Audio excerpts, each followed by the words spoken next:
आज जनपद अलीगढ़ में भारतीय किसान सेना के अध्यक्ष को गभाना टोल प्लाजा पर रोकने पर जमकर हंगामा हो गया। किसानों ने विरोध प्रदर्शन करते हुए जाम लगा दिया। भारतीय किसान यूनियन के लोग किसान आंदोलन के 1 साल पूरे होने पर कलेक्ट्रेट पर आ रहे थे। किसान सेना के पदाधिकारी को रोके जाने के बाद कार्यकर्ता टोल प्लाजा पर पहुंच गए और प्रदर्शन कर धरने पर बैठ गए। पुलिस प्रशासन भी मौके पर पहुंचा और किसानों को समझाने का प्रयास किया। इस दौरान पुलिस अधिकारियों से किसानों की नोकझोंक भी हुई। किसान सेना के नेताओं ने कहा कि वह कलेक्ट्रेट जाकर प्रदर्शन करेंगे।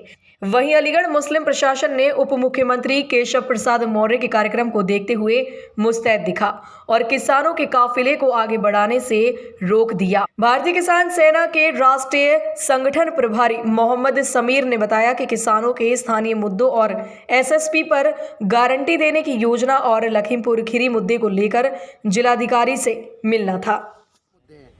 उन पे हमें ज्ञापन देना था, एमएसपी पे हमें ज्ञापन देना था, जो एमएसपी पे हमारी गारंटी दे दी जाए। और जो लखीमपुरी कांड हुआ था, वहाँ के जो राज्य गृह मंत्री है उनका इस्तीफा अभी तक मंजूरी में नहीं आया और यहाँ तक कि वे एक मील का उद्घाटन करने के लिए जा रहे हैं। तो हम बीजेपी सरकार की इतनी घोर निंदा करते हैं। अगर किसी वजह से उनसे उद्घाटन कराते हैं तो हमारा किसान भाई डीएम कार्यालय पर अपना गन्ना पहुंचाएगा, ना कि मिल में। और आज हम अलीगढ़ जा रहे थे, हमें प्रशासन ने टोल पे रोक दिया। काफ़ी पुलिस प्रशासन कहाँ टोल प्लाजा पे रोक रखा है आपको? गभाना पर रोक रखा है, क्योंकि अलीगढ़ में डिप्टी सीएम आ रहे हैं। उनकी वजह से, उनके डर से हमें प्रशासन ने यहाँ पे रोक दिया। और हमने प्रशासन से कह दिया कि हम आधे घंटे तक इंतजार करें। हमने अपने राष्ट्रीय अध्यक्ष को बीच में रोका, उनका मान सम्मान रखा। आधे घंटे तक अगर नहीं रोड खुलवाते तो हो सकता है हम जेल भरो आंदोलन करेंगे, हम अपनी गिरफ्तारी देंगे।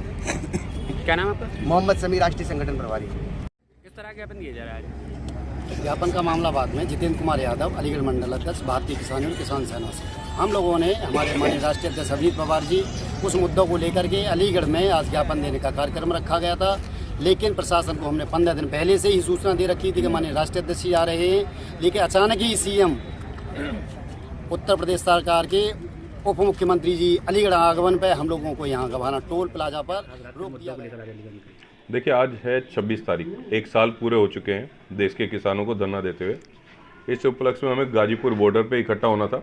हमें पता चला कि अलीगढ़ का शासन प्रशासन और अधिकारी किसी भी तरीके से किसानों की बात सुनने को तैयार नहीं है। पुलिस वाले अपनी ऐड दिखा रहे हैं, कहते हैं नेता बना देंगे।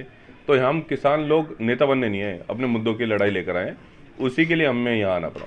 किन मुद्दों को लेकर आए? मुद्दे बहुत थे, जैसे चोरी के थे, चोरी के ऊपर एफआईआर दर्ज नहीं कर रहे थे। नाले हैं, नगर निगम का है, सड़क सही नहीं है। स्मार्ट सिटी में वैसे आ चुके हैं। एमएसपी के ऊपर हमने कुछ चर्चाएं करी है। ये मुद्दे थे। लेकिन ये जिस तरह किसान धरने पर बैठने की बात कही जा रही है आपके संगठन के द्वारा, और देश के प्रधानमंत्री ने काले कानून वाल लेने की वापस करने की बात कही दी है, तो किस तरह के धरने से क्यों नहीं हटाए? प्रधानमंत्री जी तो 15-15 लाख रुपए अकाउंट में डालने के लिए भी बात करते हैं, तो 2 करोड़ रोजगार रोज की हर साल की बात करते हैं। प्रधानमंत्री जी की बातों पर विश्वास नहीं रहा, जब तो ये बगावत हो रही है। क्या देश के प्रधानमंत्री की बात पर बिल्कुल विश्वास नहीं रहा? बिल्कुल भी नहीं रहा। अब क्या कह रहे हैं हमने ये कहा है कि आप लिखित में हमें वो खत्म करके दीजिए और साथ में एमएसपी कानून बना के दीजिए। हम इसी के लिए तो बात कर रहे हैं। तो कब तक धरना रहेगा? अभी दिल्ली जाने के भी आंदोलन की बात कही गई। जब तक हमारी मांगे पूरी नहीं होती, जब तक धरना चलता रहेगा। जो दिल्ली जाने की बात कही गई, जिससे किसानों द्वारा दिल्ली के खिलाफ कर रहे हैं, बिल्कुल जाएंगे। होने जा रही है, तो किस तरीके से करेंगे फिर उसको? वो ट्रैक्टर भेजेंगे हम यहाँ से। एक संगठन, यहाँ बहुत संगठन है, 365 संगठन है, सबको एक बार जिम्मेदारी दी जाएगी। जाओ, अपने ग्रुप बनाओ और जाके वहाँ संसद पे पहुँचो ट्रैक्टर लेकर। तो किस तरह संदेश देना चाहते हैं आप किसान भाइयों को लेकर? मैं किसान भाइयों को ये कहना चाहता हूँ कि एक जगह आए, इकट्ठे होकर लड़ाई लड़ेंगे तो उसका अलग महत्व आएगा। हम जीत के निकलेंगे। और किसानों के मुद्दे सिर्फ यही नहीं है, एमएसपी पे कानून और आपकी ये 3 कानून वापस हो जाए। किसानों के मुद्दे तो बहुत है। खाद नहीं मिल रहा है, बिजली का बिल देखो, डीजल के रेट देखो, आपकी फसल नहीं बिक रही है। हमारे मुद्दे बहुत है। आज अलीगढ़ डिप्टी सीएम आए थे, उन्होंने कहा किसान हमारे भाई हैं, हमने उनकी हर मांग को पूरा करने की बात कही है। बात ही तो कह रहे हैं, बीजेपी का समझ में नहीं आ रही। ना नहीं करती है लेकिन काम भी नहीं करती है। यही तो हमारी दिक्कत है। बतौले मार के चली जाती है, कहानी सुना गई, चुटकुले सुना गई और चली गई, कहना कि ये कर देंगे। लेकिन ये कह रहे 2022 चुनाव को लेकर धरने पर बैठे हुए कि ये दूसरी पार्टियों को सहयोग के द्वारा बैठा लेंगे। तो बहुत बढ़िया बात है। पहले तो ये हमें पाकिस्तानी खालिस्तानी पता नहीं क्या क्या कह दिया था। अब कम से कम मोदी जी ने हमें किसान तो समझा। और जो ये कह रहे हैं कि ये सिर्फ इलेक्शन के लिए कर रहे हैं, हम तो कह रहे हैं हमें नेता मत बनाओ भाई साहब। आप लोगों का कोटि कोटि धन्यवाद जो नेता बना रहे हो। आप तो मुद्दे की लड़ाई पे बात करो, मुद्दे खत्म करो और हमें जाने दो। हमें थोड़ी नेतागिरी करनी। देश के प्रधानमंत्री ये भी कहा है कि हमने किसानों के लिए जेवर एयरपोर्ट दिया इंटरनेशनल को लिए, जिससे किसानों को बहुत फायदा पहुंचेगा। किसानों को एयरपोर्ट से फायदा पहुंचेगा? भाई साहब हमें तो रोजगार चाहिए, हमारे बच्चे कहीं नौकरी वोकरी कर ले वो चाहिए। एयरपोर्ट से किसानों को फायदा नहीं होगा। जिनकी जमीन चली गई उनको जमीन दिलवा दो, जिनका घर पे तुड़वा के आपने प्लेन बना दिए उनको जमीन